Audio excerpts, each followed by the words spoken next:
जय महाकाली, हर हर महादेव, जय गुरुदेव। साधकों, आज हम आपको काम पिशाचनी, एक प्रेतनी की साधना बताने जा रहे हैं। माता छिन्नमस्ता की एक, आप ये समझ लीजिए, सेविका हैं। एक सबसे निचले स्तर की सेविकाओं की साधना आज आपको देने जा रहे हैं, जो छिन्नमस्ता माता के साथ संपुटित हैं। आप ये समझ लीजिए, उन्हीं को आधार बनाकर हम इस साधना को करवाते हैं। करवाते क्या हैं, हम इस साधना में दीक्षा नहीं देते हैं, क्योंकि अघोर पंथ साधना है और अघोर मार्ग को हम छोड़ चुके हैं, इसलिए अघोर मार्ग की साधनाओं की दीक्षा हम नहीं देते हैं। हाँ, कुछ साधकों का बहुत ज़्यादा वो था कि हमें साधना दी जाए, तो इन साधना की जानकारी और मंत्र भी उन्हें दे देंगे हम, जो कि कर्ण पिशाचनी के मंत्र जैसा ही है, उसी के साथ संपुटित भी है। इस कारण से मंत्र और समस्त जानकारी, विधि आदि हम सब आपको प्रदान करते हैं। तो साधकों, आज की साधना है काम पिशाचनी। देखिए, काम पिशाचनी नहीं, पिशाचनी साधना है। इसको आप काम रूप में ढाल सकते हैं जब आप इसकी साधना कर लें। साधना के पश्चात जब आपका इसे साक्षात्कार होगा, प्रत्यक्ष होगी, आपके सामने आएगी, स्वप्न में आएगी, तब आप इसे काम के रूप में स्वीकार करते हैं, या आप केवल सामान्य रूप में स्वीकार करते हैं, या दोस्त के रूप में स्वीकार करते हैं। यह सब आपके ऊपर निर्धारित होगा। देखिए, सबसे पहले आपको ये जान लेना है कि इसमें आवश्यकता किसकी किसकी पड़ेगी। ये 2 दिवसीय साधना है। 1 दिवस पहले किया जाएगा, 1 दिवस कृष्ण पक्ष में किया जाएगा। कब कब करना है, इसकी जानकारी भी हम आपको दे देते हैं। देखिए साधकों, इसमें क्या क्या आवश्यकता पड़ेगी वह भी आप पहले नोट कर लीजिए। मांस, मदिरा, चर्बी, पीली सरसों, लाल आसन। अमावस्या की रात्रि 12 बजे शुरू की जाएगी ये साधना। सबसे हम जानते हो, इस साधना को बहुत ज़्यादा एक तरह से समझ लीजिए कठिन नहीं बना रहे हैं, एकदम आसान रूप में समझा रहे हैं।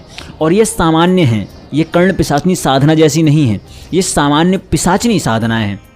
ठीक है साधकों, पिशाचनी साधना से आप किसी भी प्रकार का सम्मोहन, किसी भी प्रकार का आप कार्य करवा सकते हैं। हाँ, अगर ये प्रसन्न हो गई तो यह भोग भी देती है, संभोग भी देती है, सब कुछ देती है। उसको लेकर के बस मैं आपसे बार बार यह कहना चाहूँगा, किसी भी इतर योनि की साधनाओं से आप संभोग आदि की इच्छा रखकर मत करिएगा, क्योंकि किसी भी व्यक्ति के साथ, किसी भी शक्ति के साथ आप संभोग करने की क्षमता में ना तो रहते हैं, और अगर आप ऐसा कुछ करते हैं तो आपका सर्वस्व नष्ट हो जाएगा। आपके घर परिवार को क्या क्या कष्ट उठाने पड़ेंगे, इसका भी जानकारी आपको नहीं पड़ेगी। स्वयं करने से नकारात्मक परिणाम भी देखे जा सकते हैं। मैं संभोग की बात कर रहा हूँ, ठीक है। और कई बात ऐसा होता है कि व्यक्ति को समझ में ही नहीं आता है वो क्या करे, उसको व्यथावत क्या क्या हो रहा है उसके जीवन में, मानसिक, आर्थिक और शारीरिक सभी प्रकार से वो कमज़ोर हो जाता है और धीरे धीरे गर्त की ओर घुसता चला जाता है। इसीलिए आपको मैं बार बार बोल रहा हूँ, किसी भी साधना में भोग को शामिल मत कीजिए। भोग केवल और केवल दुष्टता है, नीचता है, और स्वयं के पतन की एक राह मात्र हो जाती है। इससे जो सिद्धि प्राप्त होती है वह आपको सब कुछ बताने में समर्थ होती है। आप इससे जो कुछ जानना चाहेंगे, किसी का वशीकरण कराना चाहेंगे, सम्मोहन कराना चाहेंगे, उच्चाटन कराना चाहेंगे, कोई भूत प्रेत तंत्र काट कराना चाहेंगे, वह भी करने में सक्षम होती है। बस आपको अपना कैरेक्टर जो होता है, चरित्र, उसको मेंटेन कर कर रखना है। साधना निश्चित ही खतरनाक है, परंतु अगर आप मन में विश्वास बांध कर करेंगे, आपका उद्देश्य निर्मल होगा, तो यह उतनी खतरनाक नहीं रह जाती है। क्योंकि जैसा चश्मा लगाओगे वैसा ही दिखेगा, तो जैसा आपके मन में होगा वैसा ही अनुभव होगा।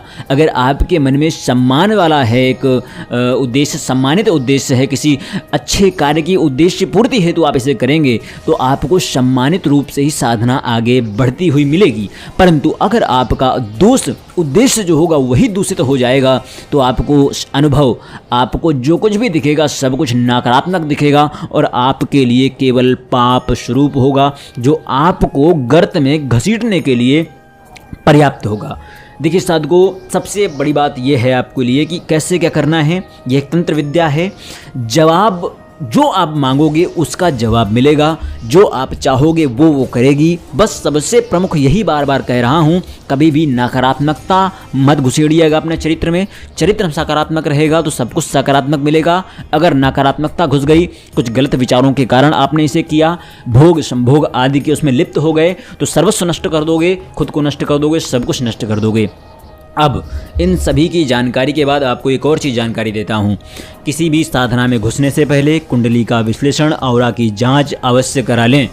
यह नकारात्मक साधना है। ऐसी साधनाओं के लिए बहुत ज़रूरी हो जाता है कि आप कुंडली का तांत्रोक्त विधि से विधिवत विश्लेषण करवा लें।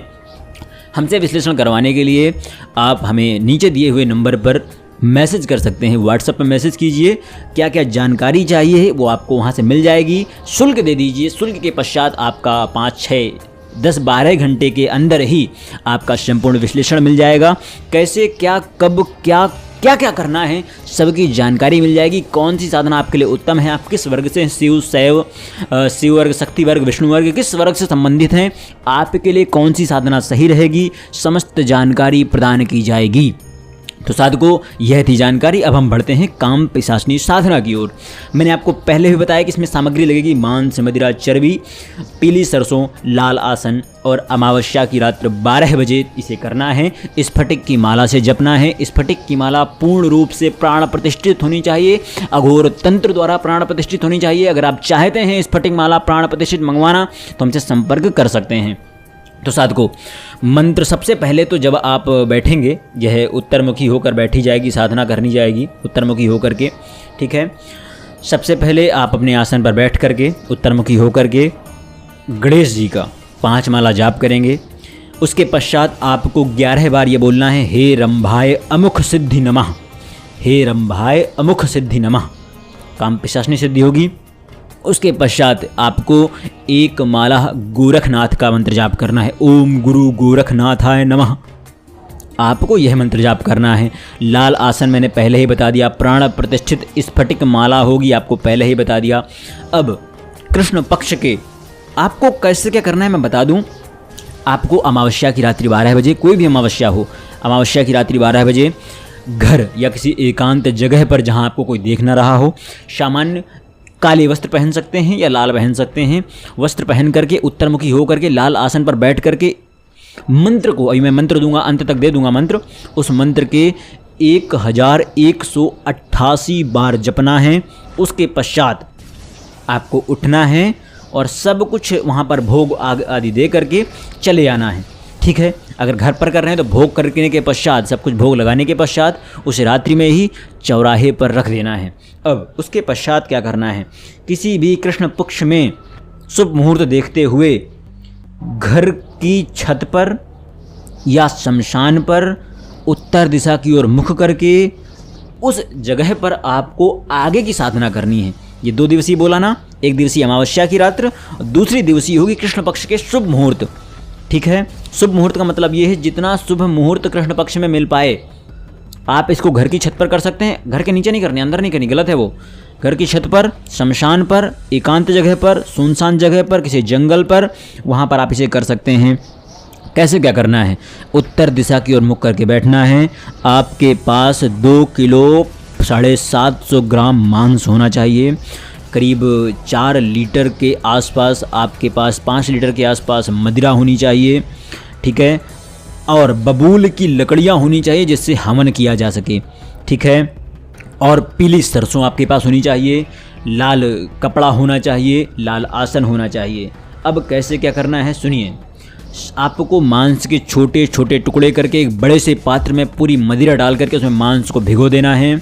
उसके पश्चात बबूल की लकड़ी को हवन के लिए जलाना है। हवन में जलाने के पश्चात जब आप लकड़ी को जला लें, हवन शुरू करने से पहले गुरु गोरखनाथ का 1 माला जाप करना है। उसके पश्चात 1188 बार मंत्र को बोलते हुए एक एक टुकड़ा मदिरा के साथ हवन में डालना है। 1188 मंत्र जाप की आहुति देनी है आपको मदिरा और मांस की, उसी बबूल की लकड़ी जलते हुए हवन पर। अब यह संपूर्ण होता है हवन। आपको छिन्नमस्ता देवी को प्रणाम करना है, आपको गुरु गोरखनाथ को प्रणाम करना है, आपको समस्त आसपास के देवी देवताओं को प्रणाम करना है। उसके पश्चात पीली सरसों को हाथ पर लेना है। 1188 बार वापस से उस मंत्र को पढ़ना है। उसके पश्चात 10 दिशाओं में उसे छिटकार कर फेंक देना है। और अब आप मानसिक होकर के शांत बैठ जाइए। 5 मिनट 10 मिनट बाद आपको बहुत सारी आवाज़ें सुनाई देने लगेंगी। एक और चीज़ बता दूं मैं, यह आसपास की दूर दूर की बहुत सारी पिशाचनियों को खींच कर ले आएगा ये शक्ति। ठीक है। अब यहाँ पर मानसिक औरा कार्य करता है। अगर आपका मानसिक औरा, मानसिक शक्ति मजबूत है, अगर आप पहली बार कोई साधना में उतरे हैं और पहली बार ही आप साधना कर रहे हैं, तो आपका औरा 1000 से 1100 मीटर में आसपास जितनी भी 10 दिशाओं में पिशाचनियाँ होंगी उनको खींचकर आपके समक्ष ले आएगा।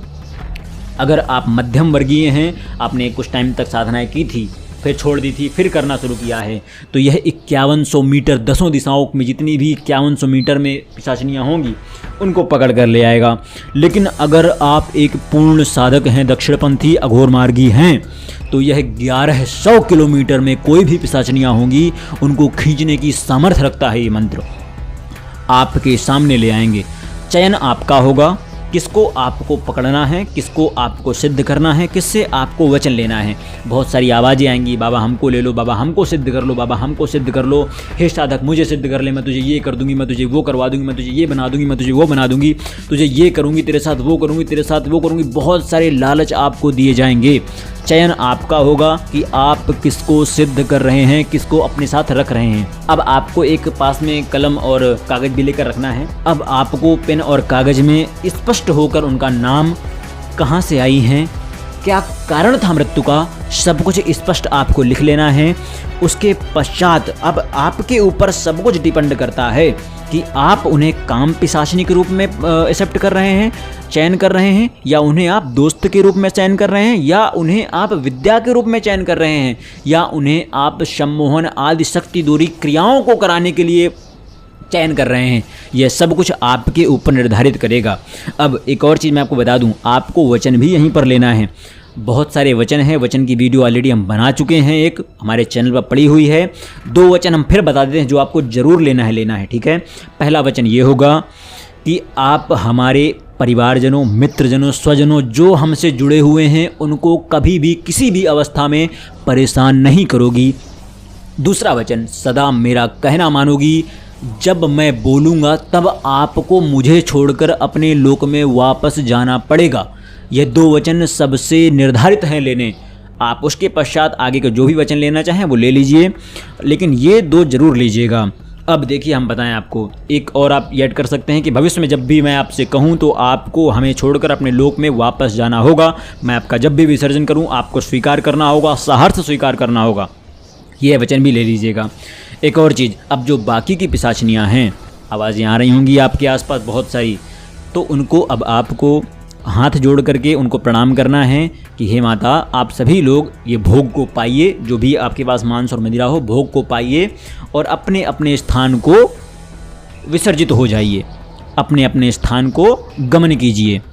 इतना कहने के पश्चात आपको आसन उठाने के पास जो जो कुछ आपके पास सामग्री अब बची हो सब कुछ आपको अपने घर से निकलकर दक्षिण दिशा की ओर एक कोई सुनसान जगह पर गड्ढा खोदकर सब गाड़ देना है। सब कुछ माला सहित सब कुछ गाड़ देना है। अब आपको जब भी पिशाचिनी को बुलाना हो उस मंत्र के 11 बार माला जप कर माफ़ कीजिएगा 11 बार उस मंत्र को पढ़ना है। वो पिशाचिनी आपके सामने खड़ी हो जाएगी। यह उपरोक्त साधना काम पिशाचिनी की साधना है। हमने आपको बताया हुआ है यह साधना छिन्नमस्ता माता मंत्र के साथ संलग्न है। इस कारण से यह कोई खतरनाक नहीं है, परंतु कर्म आपके जैसे होंगे वैसे ही ये साधना बन जाएगी आपके लिए। मंत्र आप नोट कर लीजिए।